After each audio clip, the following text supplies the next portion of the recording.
And welcome back to Music Free Static. I hope you're having a fabulous day. And today I wanted to talk about one of those guilty pleasure movies that I have. I want to talk about the 1986 movie Howard the Duck. And let me tell you ahead of time, this is a bad movie. This is a bad movie. There's no pretension. I'm not going to claim that this is high cinema. This is even marginally good. Howard the Duck is a bad movie. And I loved it as a kid. And I still like it today. But it is not good. It's an hour and 50 minutes. And it feels so much longer. Okay? It definitely has its issues.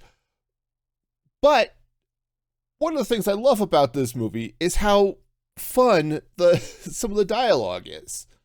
And that's why I watch it again and again. Now, those again and again tend to be 5, 6, 10 years apart. Okay? It's not something I rewatch on a regular basis like Star Wars. Even though this was executive produced by George Lucas. Which... we'll get into that in a minute. But Howard the Duck has developed a bit of a cult following over the years, and it's not too hard to see why, because part of the movie does have some fun parts to it, which said it's not good, but there are parts of it that are really fun. And the cast, you look at the cast in this, and it's kind of amazing who's in it. It's got Lea Thompson is the lead. She's a year out from having done Back to the Future. She's had a couple of other movies in between. Jeffery Jones, who was like the villain in every 80s movie ever, right? I remember him from being the principal in Ferris Bueller's Day Off, right? He's just one of those iconic 80s guys. He shows up and you just know this isn't, he's going to be a jerk of some sort or other, and you're going to love every minute of it. He was also in Beetlejuice, which I watched so many times as a kid too, and I'm not sure I could stand to watch it again today. But you also have Tim Robbins in a supporting role. Holly Robinson Pete this is her first movie role as a backup singer in the band that's in the movie Cherry Bomb. Right? It's, so there's some great actors in there, some really early roles. Again, it's not good. The movie bombed so hard that George Lucas, who had just finished expanding Skywalker Ranch to build out, all of the stuff he had going on after Star Wars, was so in debt and was so counting on the profits from Howard the Duck that he ended up selling his brand new CGI animation studio to Steve Jobs. That animation studio became Pixar, which is now owned by Disney, which also owns Lucasfilm. So it's all coming together again. But yeah, and the director, Willard Huyck, Huyck. I don't know how that's pronounced. I'm sorry if I screwed that up. He never directed again. This movie was the nail in his directing career. But all of that out of the way, I still like watching Howard the Duck. Okay?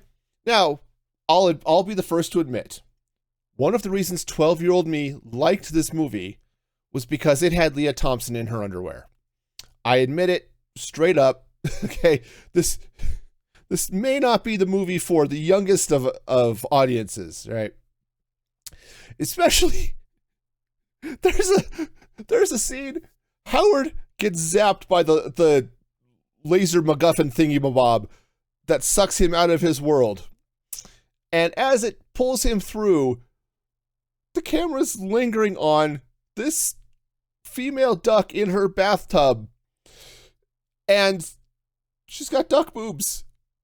And I have no idea how they got away with duck boobs in a PG movie, but they did. It's ridiculous.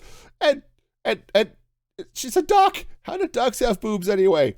Anyway, there's just some really silly and whatever in this movie. Now, apparently the comic is a particularly adult comic. Sort of like Deadpool, very R-rated in its humor. They toned it down a bit from the movie, apparently, but not completely. But it's... Oh, man. But it's got some fun stuff. I was watching it again last night to remind myself about some of this, because I knew I wanted to talk about it today. And some of the lines from the movie just stick with me, right? There's poor Howard. It's the beginning of the movie. He's crashed in an alley. He's had a really rough night. And he runs into Beverly, who's the main character, this rock singer played by Lea Thompson. And she asks him, "You got someplace to go?" His response is, "Hey, if I had someplace to go, I certainly wouldn't be in Cleave-land," as it takes place in Cleveland, Ohio. It's like that line has gotten quoted so many times completely out of context and for no reason at all. I remember pulling that out. Oh, it was bad when a certain political party was having their big convention in Cleveland one year, and that quote came out so often. It's like, why would you go to Cleave-land, right? It was great. But in all honesty, the movie kind of has two parts to it, two phases, if you want to look at it that way. There's the sort of first... I'm not a theater dude, right? And movie structure is not my jam. We get sort of the first act of Howard as the fish out of water, right? He's now a lone duck in a human world. What do you do? And some of those are fun, right? It all sort of ends up coming down to the same thing. Thugs grab him, and Howard uses quack fu to manage to fight his way out of many of his problems. Sort of. But where things really start to kick into gear a little bit once Jeffery Jones shows up as his character, Dr. Walter Jennings. Now,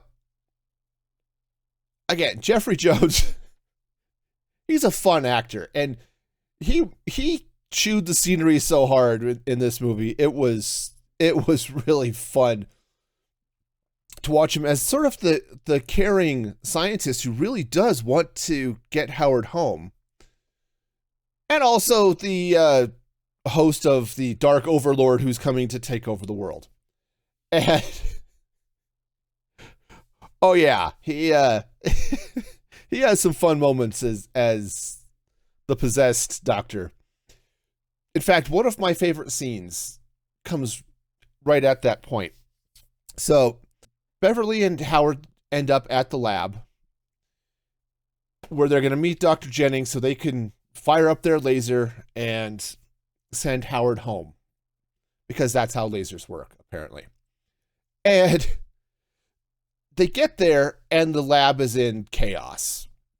Apparently, their laser exploded again, and Jennings took the brunt of it, and now he's not feeling great.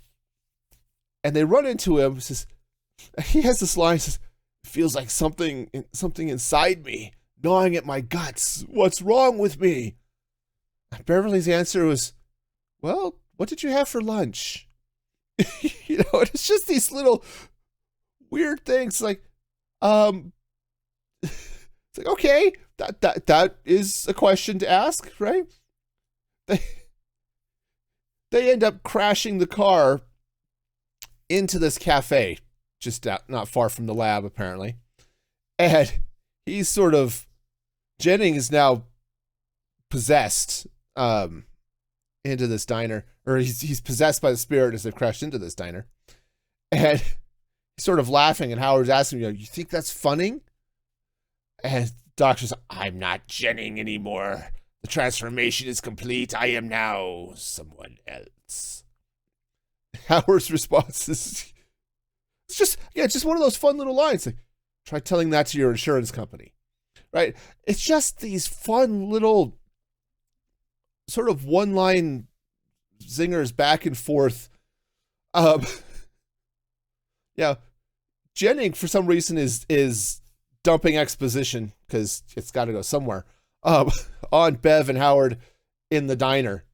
It says, I have disguised my true form, which would be considered hideous and revolting here.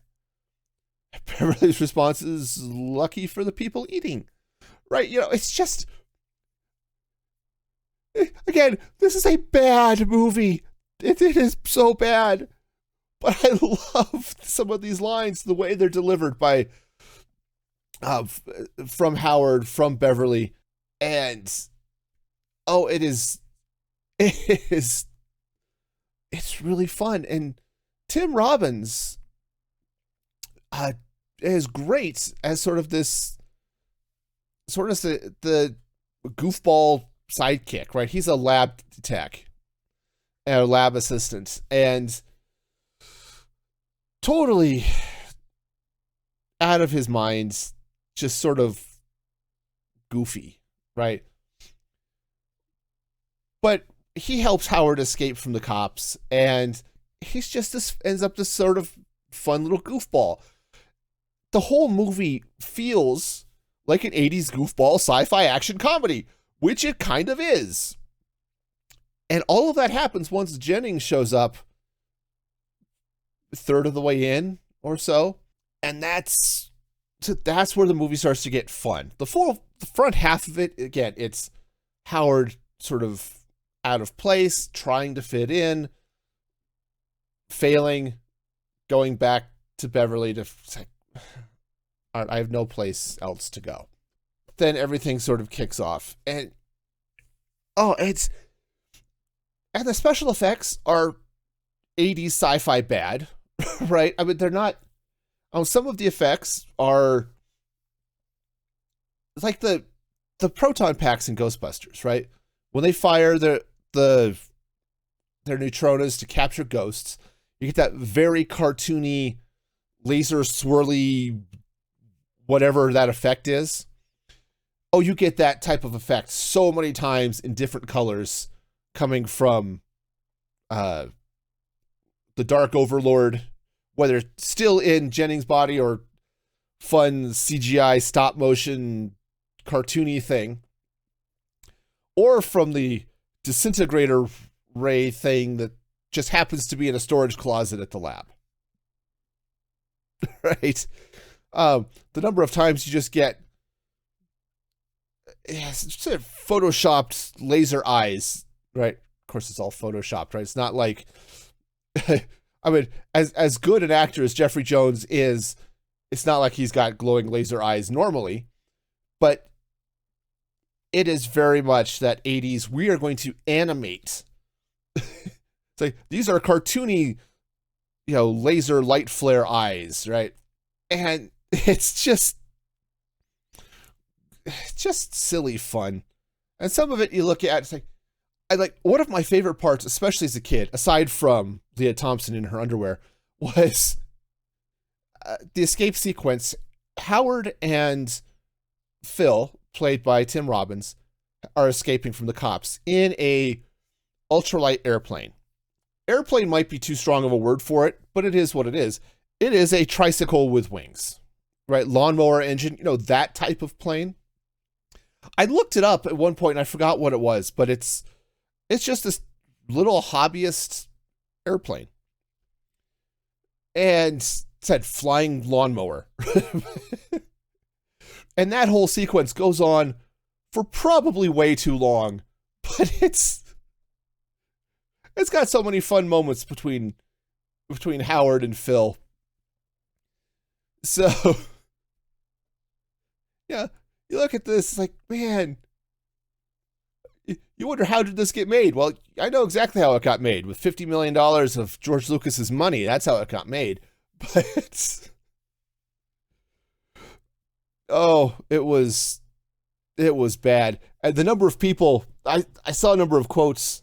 It's like, yeah, I auditioned for the role of Beverly and I was crushed when I didn't get it. And then I saw the movie and I was so grateful I didn't get this role. But it's fun. I mean, again, I am not ever going to tell you that Howard the Duck is a fun movie or a good movie. I will tell you that it can be fun sometimes. And parts of it is kind of boring. And yes, it does get a little bit adult if you are wary about that. Again, young child warning, aside from the duck boobs at the beginning of the stupid movie. The first act, Howard tries to strike out on his own.